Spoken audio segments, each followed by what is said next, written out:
Hello, it's me, Lodit, at welcome muli sa Simple Recipe. At ngayon, tayo ay magluluto ng bunga ng malunggay. Kaya kung ready na kayo, start na tayo.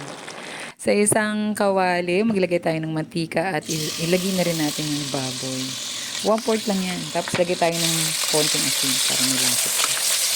At yan, haluhaluin lang. Kapag nag-golden brown na siya, tabi lang sa kawali, igisa natin yung bawang.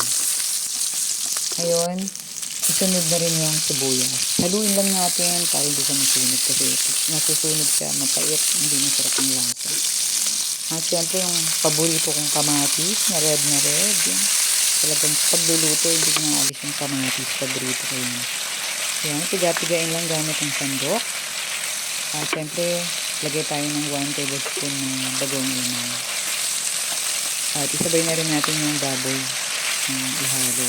Para ma-absorb ng baboy yung lasa ng alamang. At ilagay na rin natin yung kamote. Ano lang to, 2 piraso lang to ng medium size yan. At ngayon, kapag medyo okay na kamote, lagyan natin yung bunga ng malunggay. Konting effort lang sa pagbabalat ng malunggay. Isang tali yung bili ko niya.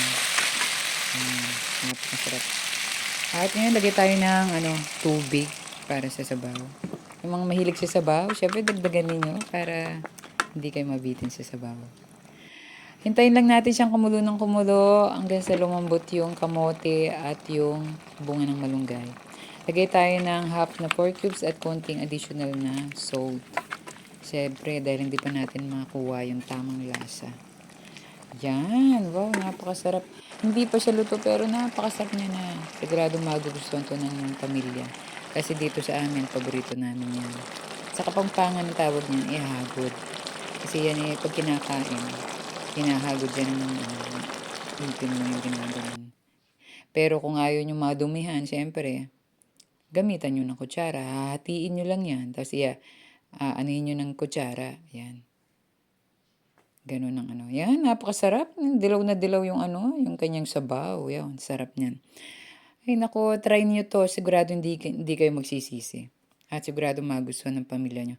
Maraming salamat sa panonood. Hanggang sa muli. Ingat tayo lagi. God bless everyone.